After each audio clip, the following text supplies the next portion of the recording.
will be joining as we go along, as they always do.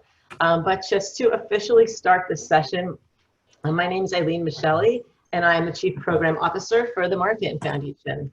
And I also want to introduce you to my colleague, Helene, who is in the chat box, as she just said, if you have been on for a little while. And so she'll be providing resources, links, and just chatting with you guys there. If you have any questions, though, put them in the Q&A box, and we will be addressing them after the short presentations. The E3 Summit, as you know, is brought to you by the Marfan Foundation and our divisions, the VEDS Movement and the Lowy C Syndrome Foundation, and our partners in Europe at Söderlund. You guys are amazing. I checked this morning. We are past 2,800 registrants. We have 2,810, not from 72 countries, but from 75 countries now. So this has truly been historic, and we do hope that you've had a chance to connect with people from all over the world with the same diagnosis that you had, and we hope that you continue to stay connected to people throughout your journey. We know that having company and having people to talk to that know what you're going through is truly helpful. We want to also thank our presenting sponsors, Brigham and Women's Health Hospital and American Communications Construction. Because of their generous support, we're able to do programs like this, even offer this to you all at no charge. So we really thank them, and we hope that you will visit these two sponsors and our other exhibitors in the exhibit hall just to, show your appreciation for their support of the Marfan Foundation and all our programs. A couple of announcements before we start. The International E3 Summit is a forum to provide an open discussion of issues related to genetic, aortic, and vascular conditions. Opinions stated in each of these talks are those of the speakers and not necessarily those of the foundation or of Söderlund. You may hear differences of opinion between speakers, and if you want further clarification on that, you can contact our help center at marfan.org/E3Ask. As you know, volume's high this week and the last couple of weeks because of the summit, so please be patient. So the other thing that's important to us is your input on these sessions. So after this talk for the next hour, please go into the app and click on rate right where you see this session listed, and you'll get a couple of questions about this session in particular. Also, we recently launched our complete E3 Summit survey. Whether you attended one session or all 70 or somewhere in the middle, your input is invaluable to helping us build future programs and services that meet your needs. And to show our appreciation for your responses, 3 E3 Summit survey submissions will be selected at random to win a $50 US prepaid international debit card. Don't wait. Only surveys submitted by 11 p.m. Eastern on Wednesday, September 6th will be eligible for the drawing. The survey can be accessed at marfan.org/E3survey or by clicking the link on the E3 Summit homepage, which is marfan.org/summit. So what we're going to do now is I'm going to first introduce you to Michael Weimer, our President and CEO, for a few brief comments. Eileen, thank you very much. Good morning, good afternoon, good evening, wherever you may be. I actually came by to see Timo today, in all honesty. He is a bit of an icon here at the Marfan Foundation. One of the more remarkable people that I've ever met. And Aortic Disease Awareness Day, which is becoming Aortic Disease Awareness Week. That's my dog in the background. This is live. So anyhow, this is going to be great for the recording, Timo. As I was saying, I would like my dog to not bark anymore, but in all seriousness, we wouldn't have Aortic Disease Awareness Day week were it not for Timo. I think Timo has been an extraordinary help in the sense of the foundation building an international presence. E3 is amazing. Eileen mentioned some of the stats about it. I will tell you there were 103 people that signed up just for aortic aneurysms, let alone all the other conditions. But it's been great to see so many friends and meet new friends, and when you can be this close to each other on a given day, I think it's amazing. So with that, I'm going to just hang out and watch Timo, and I hope everybody has a great day, and thank you for being part of this event. Well, thank you to you, Michael, and to Jack for your appearance this morning. Timo, over to you. You can share your screen and go through your PowerPoint. Let's see here now. So, share. So, can you see it now? Yes, you're great. Super. So, I have prepared a short presentation. First, when I was asked by my friends at the Marfan Foundation to do this, I thought that we would have a chat and talk to each other, a few people. But then more and more people signed up, and I was thinking that how do you use 10 minutes if there are 50 people? It's not so much time for everybody to talk. So I made a small presentation. It takes about 10 minutes. And I thought that I start with where it all started for me. And that was October 1, 2012. And before that day, I had no idea I had a aortic disease. I had no idea I had a heart condition. I knew I had high blood pressure, but I didn't know anything about aortic diseases. And I got ill the day before and got acute surgery. And that was caused by my bicuspid aortic valve and a familial aortic disease. It took a few years to find out I actually had a familial disease. I had to hire a guy who did some family research for me. And I found out the uncle in Finland died some 50 years ago at the age of 25 from a ruptured aorta or an aortic dissection. And at 2012, when I got ill, doctors in Sweden didn't consider bicuspid aortic valve to be connected to type A dissections. So they told me that no, I don't have any disease. I just had bad luck and high blood pressure.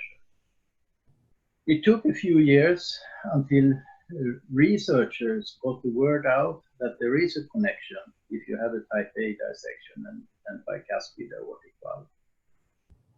So in my situation when I got ill, I got a brain damage. I forgot the names of everybody beside my children. I couldn't count anymore. I couldn't work anymore. And it was a long road back in recovery. And in that recovery, I tried to find other patients. I asked in my own hospital if there were anybody else with my condition, but they didn't give me any name. And then finally, I found one person in real life with help of a university hospital. And then I started to look online and I started to find patients. That was in 2013. I think we were 7 people in the beginning who were chatting on Facebook. 2014, we founded a patient organization for people who survived aortic dissections in Scandinavia. And that had 13 members the first day. And after 2 years, I think we had 110 or 120 patients who survived aortic dissections. Of these, only 2 people had Marfan syndrome. So the Marfan disease was not so known to me at that time. I knew there was something called Marfan's. So 2014, we also started to build a global day to find more friends. And in 2016, the Global Awareness Day was growing actually all over the world. There started to come events in Bangladesh, in New Zealand, in America, in Italy, France, and so on. And it grew too big for me. Even if I can smile and talk a little bit, I still have issues with the brain that doesn't work as good as it used to do. So I felt a huge stress and pressure from all of this growth. And I started to think that what should I do with this? Because it was quite good what was happening. I had some friends who unfortunately had passed. And some of you who listen to this also knew them. One was in the United States called Mr. Robert Epps. He started his own movement for aortic disease awareness for aortic dissections. He was amazing. Everybody knew Mr. Epps. He was on conventions. He knew the doctors and surgeons and researchers. And you could see him on images with people. But then, unfortunately, Robert passed away, and the whole movement he had built died with him, as have many other such initiatives in other countries done. They have been connected to a person. So I decided not to let that happen. So I started to think, who should I give away everything to now when it's growing? And I had got to know the Marfan Foundation over the years as an organization that, in contrary to many other organizations who mainly looked to their own specific diagnosis, also talked about other people, bicuspid valves, familial aortic diseases, and they called them related conditions. And this I found very interesting, because here was an organization who was well known already outside of America, but who was also caring not only for their own people, but for the people who had similar diseases. And so I asked my friends there if they would like to take over what was going on, and they said yes. I was very happy for this. That was in 2018. 2019, I took a new step, and I'm not a member anywhere in any organization, but I was asked by Professor Shireen Shalhoub in Washington in America to join something called the Aortic Dissection Collaborative. And in the beginning, it was just for type B dissections and only in America. But I told her, why do you ask me? I live in Sweden and I have a type A dissection. Well, I think she already then had her mind set to grow it to something else. So I said, okay, I can join, and I will happily join and try to help any way I can. If we also can have a focus on trying to bring in all people who have dissections from any cause, from any country.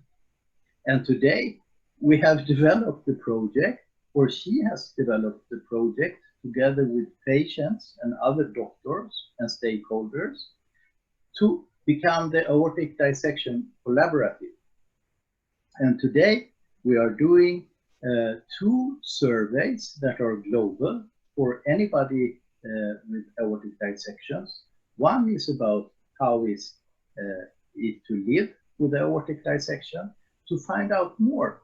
And the purpose with this is to find more background information for researchers to be able to develop the future research with a patient-centered focus, which I find very interesting, because I have had the opportunity to get to know a lot of doctors and a lot of patients. And sometimes there is a huge discrepancy of what the doctors find interesting and what the patients find interesting. I will come back to that. So 8 years I've been alive now and found out I had an aortic disease. And I was thinking a few weeks ago, what would be the best advice you could give somebody who is waking up from an open heart surgery in a hospital, who didn't know they were ill and all of a sudden find out they have survived the enormous surgery and that most people who get this illness actually will die, and only a few people survive when it comes acute. So what do you tell that person? Do you tell them to take care of the blood pressure, or do you tell them to stop smoking? And then I asked my friends in one of the largest groups for aortic dissection survivors. There is 3,300 people on Facebook in a group. And they could rate a lot of proposals. And the best proposal, which people thought, which I also think, which you can give to a new patient, is to find somebody else who has your disease, who has experienced what you have experienced. That person will be able to answer so many of the questions you will have that probably will require a lot of various doctors, psychologists, dietitians, etc. So this, I think, is one of the best advice I could give to anybody who became ill. Try to find somebody who has exactly your same diagnosis and become friends. And there you have somebody who you can talk to and gain their experience. It will help you a lot. So how do I find a new friend with my diagnosis? Since many of us, I have learned, have rare diseases. So I remember when I survived, I love to find out, so how many get ill and how many die in Sweden. And I found out that only 300 people in Sweden, I think, at that time, survived what I had gone through a year. So it's not a huge community. And it was not easy finding others. Over the years, I participated in 2 projects. One which is called Disease Maps and one which is called Rare Connect. And both are free tools. Anybody can use them. You don't need to pay any money. And it's actually mapping tools. So if you are a patient, you can go in and tell the system what is your diagnosis and put down your PIN and say, this is where I live. And that way others with your diagnosis can find you. And if they also put down their PIN, you can also find them. And actually you could end up finding somebody living quite close to where you live yourself. And just to tell you that Disease Maps, it's actually a guy who lives in Spain. A normal person, he's not very old, I think he's around 35. He got a rare disease and he got very ill. He was a computer programmer and he felt so lonely because he was thinking, how can I find somebody? So he created Disease Maps. So he made a program where people could do this. And now comes the numbers, which are mind-blowing. Today, 191,000 patients are using Disease Maps. They have, all in all, 1,240 diagnoses. Disease Maps runs 100% simultaneously in 16 languages. So if you talk Russian or Chinese or English, German or Swedish, it doesn't matter. You log in with your own language and then you use it in your own language. And just to give you some of the maps which are available there, people with aortic dissections, there are 649 people who put down their PIN. And I know people from America who went on holiday in Europe who used Disease Maps to find out if there is anybody with their type A dissection, for instance, living in the city they are visiting, and reached out and actually met that person in real life. It's quite amazing. The Ehlers-Danlos map has 2,200 patients. The Turner syndrome has 383. The Marfan map has 496. And a very rare disease called Tachyarthrosis arteritis has over 500 people on their map. And that is a super rare disease. Rare Connect was started by a rare disease organization called Eurodis, which is an umbrella organization for about, I think, 700 patient organizations in Europe. They have much less patients, but 48,000 patients are using their tool in 12 languages. And there, their aortic dissection map is much smaller. It's 167 patients. But these kind of things makes it easier to actually find somebody in real life. Because if you just use Facebook and you go into a group with 3,000 people, it will be mostly people in America on Facebook, in these big groups who are active. And if you live in Poland, it might be a little bit difficult to find another Polish guy or woman with your disease. So I would recommend for anybody who lives anywhere in the world who would like to find another person, take a look at these things. They are free and they are used by a lot of patients. So, since I got the opportunity to talk, I think that there are a few things I would like to mention shortly. And that is, when I got ill in 2012, a lot has happened in the development of treatment and diagnose and knowledge about aortic diseases. In 2012, surgeries were mostly open heart surgeries if you were going to change a heart valve or do a ascending aorta. And today, the surgery technique has developed a lot. You can change a heart valve through minimally invasive surgery, which is amazing, which helps the patient for a faster recovery and is less risky than a big open heart surgery. So a lot of the development that has been going on has been in surgery technique, in scanner technique, ultrasound, and so on. So it's really the technical parts and the surgical parts. And there has been a lot of development also in the genetical part, in understanding why people get ill. But then there are people who focused on something else, and that was, how can we save people from misdiagnosis? And I would like to mention three amazing initiatives. And you can read more about statistics, because I don't have them in my head, in the handout that is enclosed to this session. So in that handout, you can read the actual numbers of improvement in saving people's lives for these things. But the Aorten Telefon and SOS Aort, they are actually hospitals that understood that making an acute diagnosis of a dissected aorta is extremely difficult for smaller hospitals, for small healthcare providers.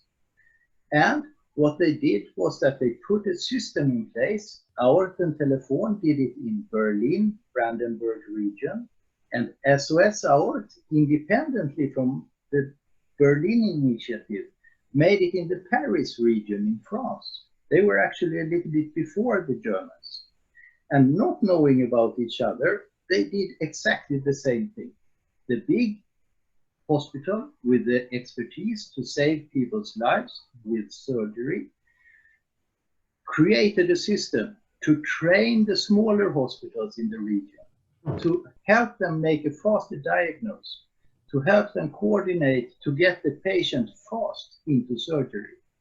And I think, if I remember correctly, the improvement in number of acute type A surgeries when they pushed the go button for this increased with 60 to 70% in each city region. So if 100 people had been saved by surgery the year before, 160 were saved. Amazing numbers. It's all about information. It's all about knowledge and making people aware. And there comes then a third initiative, which I also think is amazing and worth mentioning. And it started in the UK by a daughter to a man who unfortunately was misdiagnosed, and he died from an acute dissection. So the ER staff couldn't make a proper diagnosis, and unfortunately he passed. And his daughter decided to try to make a difference. And she's been working on a lot of projects, and one of the projects which she is part of today, a lot of people are engaged, is the Think Aorta campaign. And the Think Aorta campaign is more an information campaign. You can start it anywhere in the world. It's got a poster. It started in America now. And it's only has one goal, and it is to make people in the ER departments, in smaller hospitals and in big hospitals, aware that when it's a difficult diagnosis, always remember to consider that it could be an aortic diagnosis. All these three initiatives saves a lot of lives. The first two we know in numbers. The third, probably researchers later will look to that and say how many. Right now, I don't know if they know. All three are very well worth looking at for hospitals all over the world. So that is saving people when they get ill. But what I think we need to look more into in the future is saving people before they fall ill. And this has become something that is very dear to me now and where I try to be active. We must remember one thing. All of you who are listening to this in English, you should know that English is just one of 200 languages on the planet. And not many people know English, actually. And another thing that is not so nice is that many of you who listen to this probably have survived an acute aortic dissection like myself. And we should know that 75% of the global population will never get access to a surgery when they get ill, because in their countries there are no resources. So only 1 out of 4 live in a place in the world where they actually can be saved. So for a lot of people, there is no possibility to survive, no matter if you increase awareness when they get ill, because there's nowhere to go. Nobody can repair your aorta. And this is something that I think is something we could do something about. We need to do two things to do something here. And we are talking about prevention and information. And as for information, we need to start to think that if somebody dies, even in a poorer country, they will probably find out that the aorta ruptured or dissected, because you don't need cardiac surgeons to find that out. You can do that by autopsy. And if they find that out, they could give information to the family of that patient, because that person might have siblings and children.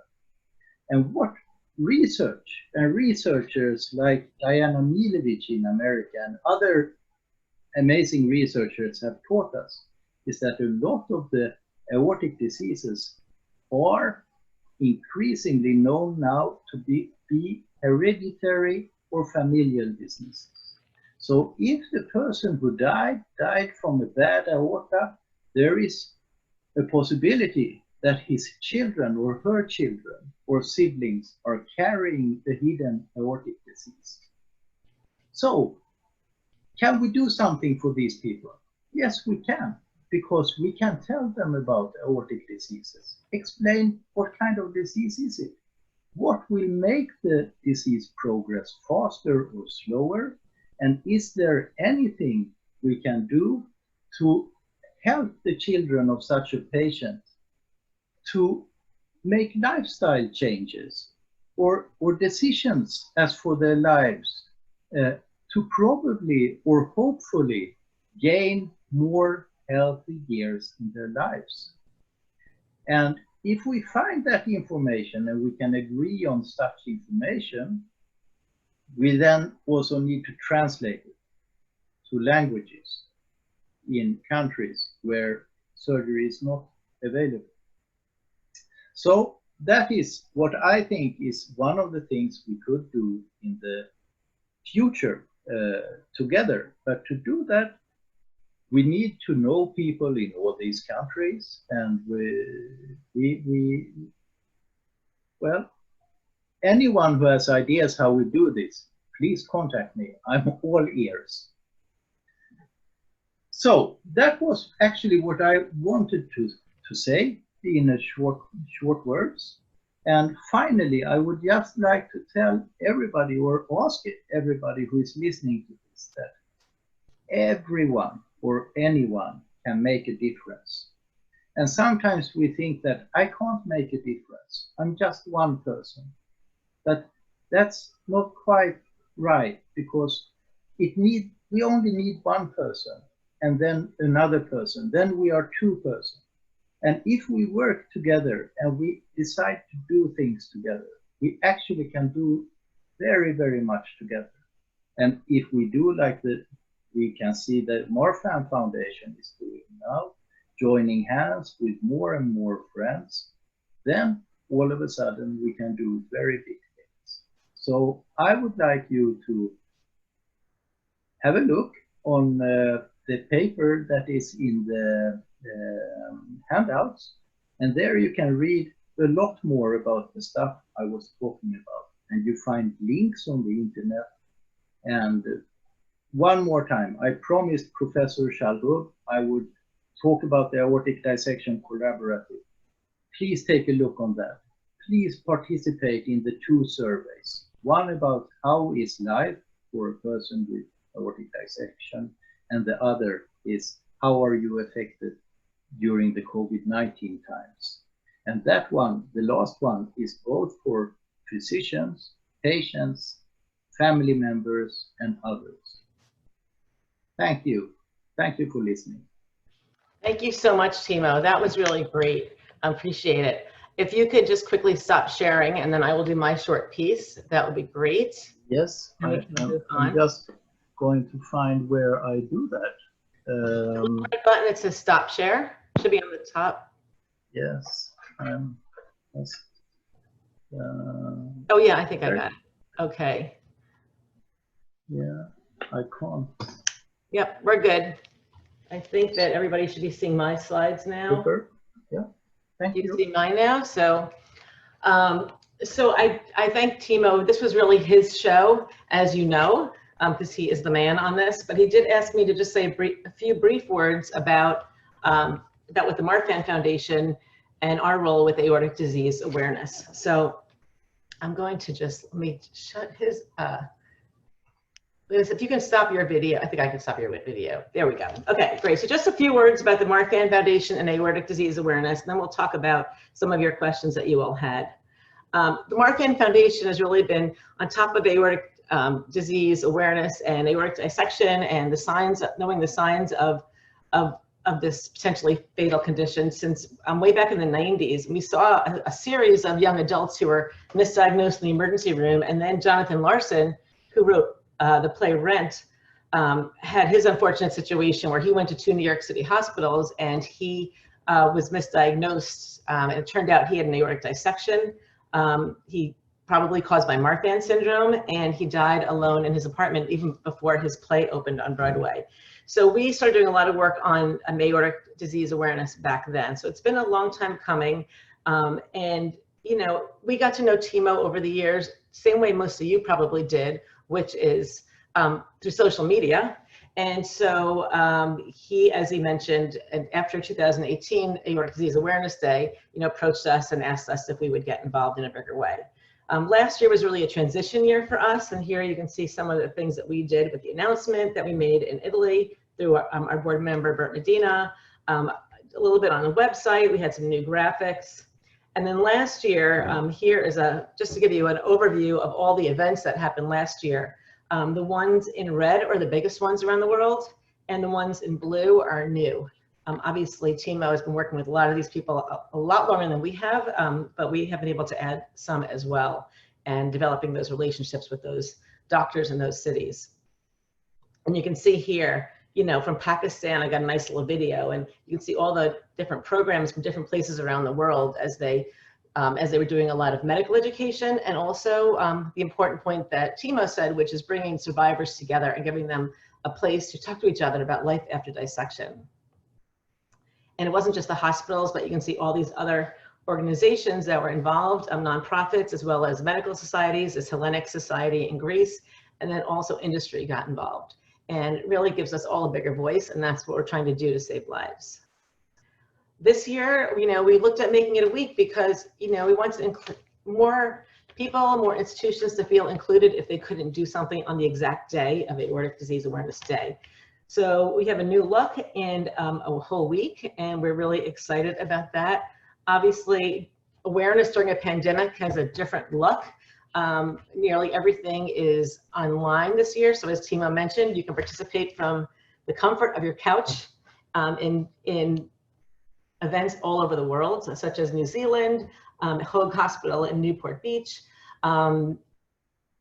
We have our Aortic Disease Awareness Week project, which is Raise Your Hands to raise awareness of the risk factors of aortic disease. That involves submitting a photo, and there's a really cute video on our Facebook page that our colleague Dominga made to explain to you how to do that. And Helene is putting the link in the chat here so you guys can see how to submit your photo. And what we'll do with those photos is make videos that we will be sharing during Aortic Disease Awareness Week.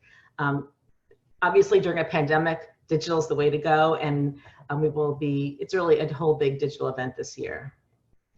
Timo mentioned the different languages that we have materials in, and if you want to do something in your country, if you just want to be sharing on social media, if you don't see something in your language yet on our website, then please message me, email me, contact me through the app, and we will get that made for you. The URL for that website is adawareness.org, and Helene will put that in the chat for you as well. So what can you do? And this is where Timo ended, and this is where I really wanted to get to, because, just because you don't work at a big hospital or, you need to stay safe at home, there are definitely things that you can do. Share your story with local media. When we started with Jonathan Larson back in the 90s, even into the 2000s, the only time aortic dissection made headlines was when a celebrity or a athlete died of an aortic dissection, and that's not the kind of attention that we want. We'd rather have stories year-round, talking about success stories, people who lived, breakthrough science. But your stories get the interest of people. So as you can see, Steve used his experience to spread awareness, and sharing those on social media, even contacting your local media, writing it yourself and putting it on your social media. You can share it with us, the Marfan Foundation, always looking for stories as well. So talking about it and sharing your stories is critical. Share aortic disease facts on social media, and we'll be doing that during Aortic Disease Awareness Week. You can share whatever I tweet, whatever comes out of the Marfan Foundation, whatever Timo tweets, and search for the hashtag aortic disease and share it. The more the merrier, right?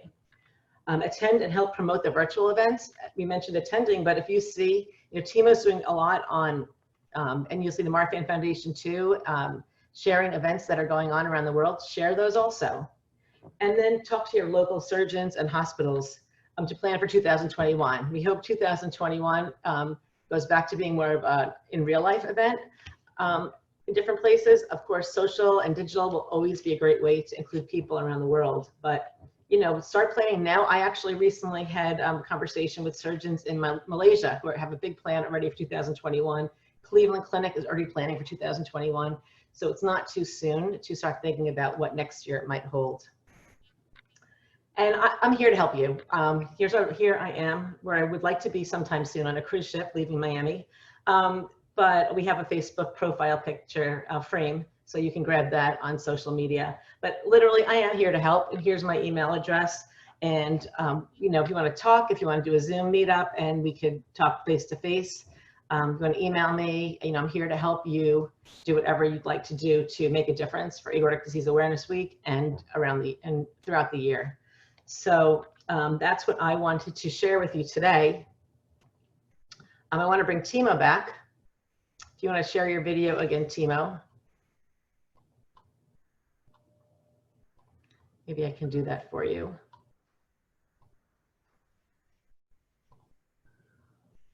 I think, Timo, you need to ask. No, it says. Start your video. There you go. Did you see it now? There we Yes. go, Timo. Great.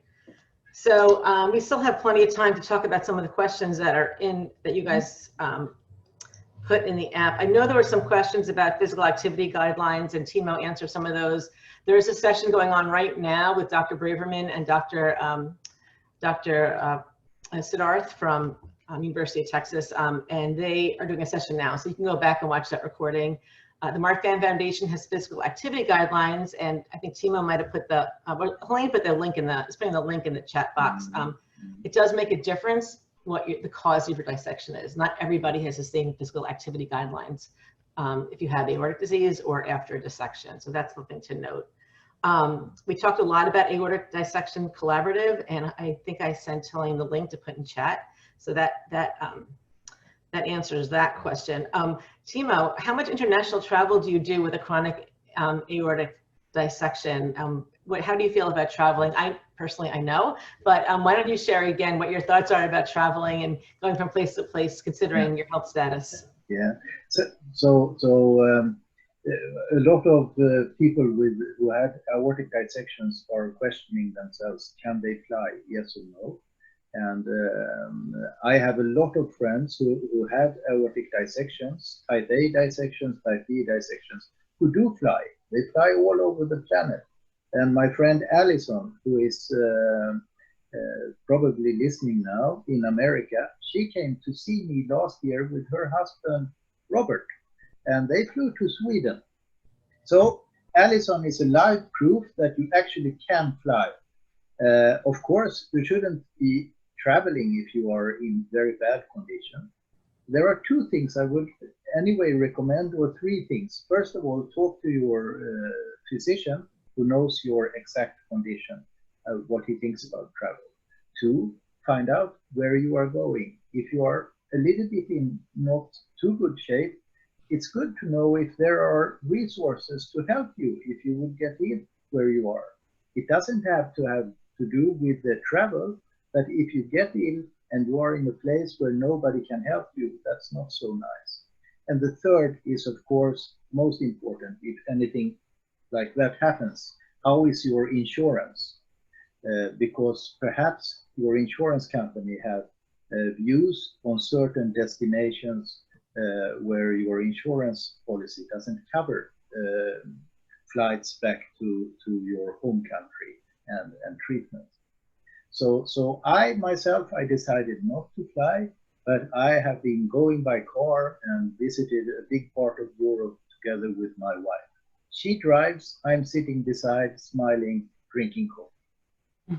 Well, that sounds great. I want to add one more thing, one more important thing about traveling when you have a condition like whether you have Marfan, if you have a chronic aortic dissection. The Marfan Foundation actually works with Backpack Health, and that is an app where you can compile all your medical records.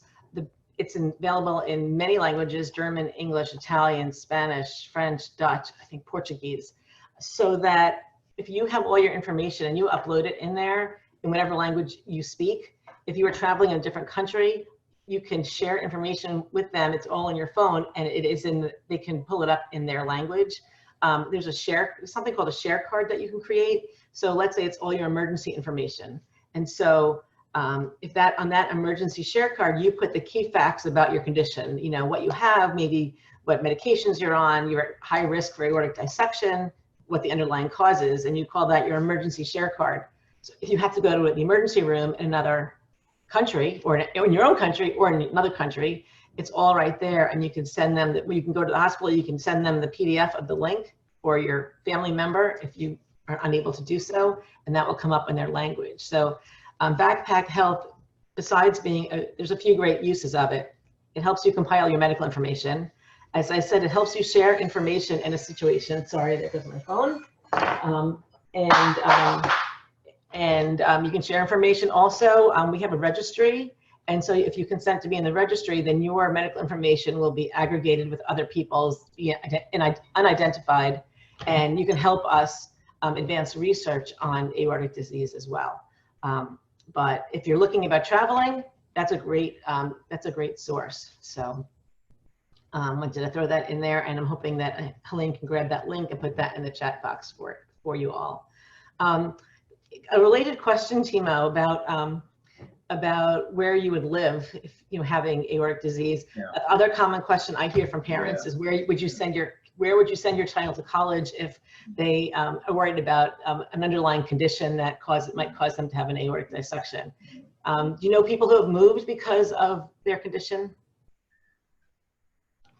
I know people who have moved, but I don't think it is very much caused by their condition. But Okay. I know a lot of people who have considered moving.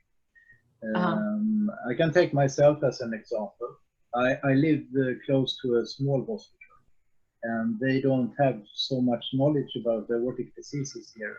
So it's been a constant struggle to bring information to the hospital, to show what other hospitals are doing, and it's very difficult. While if I would have moved 1 hour from here, I would be treated by aortic center with a lot of experts, where I'm just one guy out of a lot of patients with the same condition.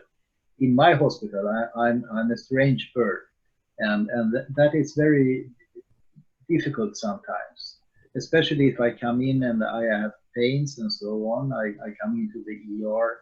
It's a lot of talking and explaining and trying to explain to the ER doctors what's going on and why and so on.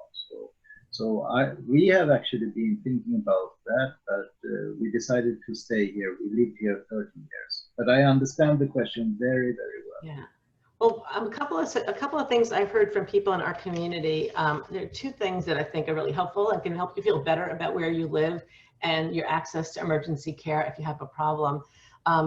A lot of people, you know, they go to their local emergency room, they find out if they had a problem, where would they go?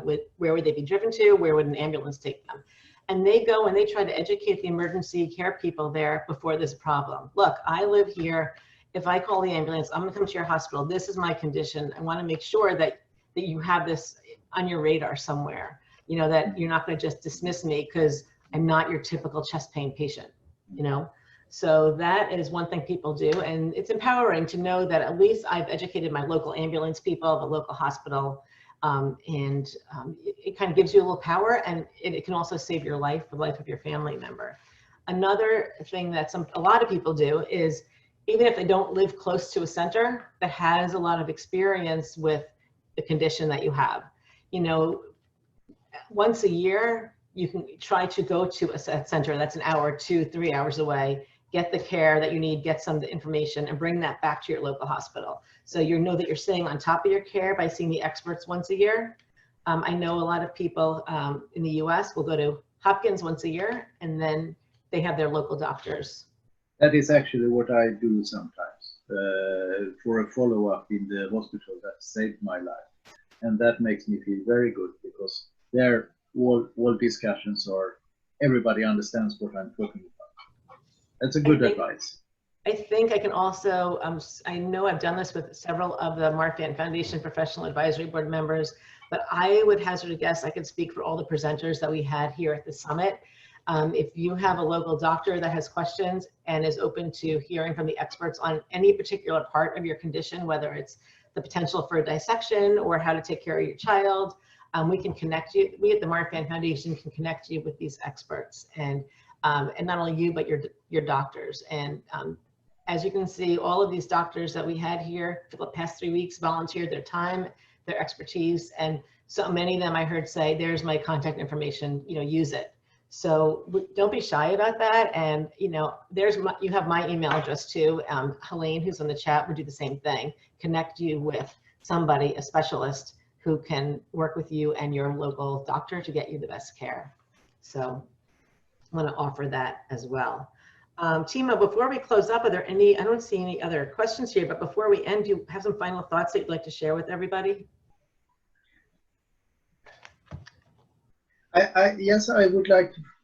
I forgot one thing I was planning to say, and that is that sometimes when I talk to doctors and I talk to medical companies, and I say that there is too little good printed material for patients from a patient perspective. Some of the big medical companies tell me, no, we have a lot of brochures, and they show me. We have printed 10 different brochures on aortic disease with stents and grafts and everything. And then I ask all my fellow patients, did you ever see this? Did they ever show this to you in the hospital? No, the patients never get to see that. So this is a message I would like to send to the medical people from the device manufacturers who look at this. All your brochures, they stay probably in the hospital because they are product related, they are promotional, And the doctors, of course, look in them, but most of them will never go to a patient. And that's a shame, because there's a lot of money in these brochures. They are in many languages. And just by adopting them with a more patient-centered focus, the doctors could hand them out to patients. Because I think, when I remember that I did a survey a few years ago, 80% of everybody who survives acute aortic disease are sent home without one single printed paper. They have to go home and start to search the internet. So they get some paper about you have had open heart surgery, but not about aortic disease. And here we have a huge need of material that is actually produced for us patients and for our family members, the wives and the husbands of the person who got ill, who can read what is this, what will happen, how is life going to be now? Everybody has questions. So if I say one final thing, if anybody is here listening from the producers, please consider just thinking about this. A little bit more patient-centered material. Thank you. Great advice and great final words from Timo. So before we end, I of course have my final thoughts here. This is quite a moment, because this is really the end of the summit for us. But again, if your questions were not answered, or if you want to get more involved, submit to our help center, marfan.org/E3ask. We'll be answering a lot of questions next week, I have a feeling. As I mentioned earlier, complete the session survey, please, in the app, as well as the entire summit survey. Your feedback will help us decide what we do next, and we can't wait to see what your feedback is on the summit and what you might think about for the future. Our exhibitors in the exhibit hall, show them some love, go visit them, like them, click the little button so they know that you're there. Keep connecting with community. And we keep talking about social media, but share what you've learned, share everything about aortic disease awareness. If you learned it from the summit, hashtag E3 Summit 20 for aortic disease awareness, hashtag aortic disease awareness. Timo? Yes. Yes, that sounds good. And if you'd like to see more programming like this and help us make it possible, your contributions are always welcome, large or small. marfan.org/donate. We appreciate anything that you can donate. What I'm telling everybody this week is Aortic Disease Awareness Week is coming up. That's what you all have been hearing about for the past hour. And so those are a lot of the smiling faces from our community.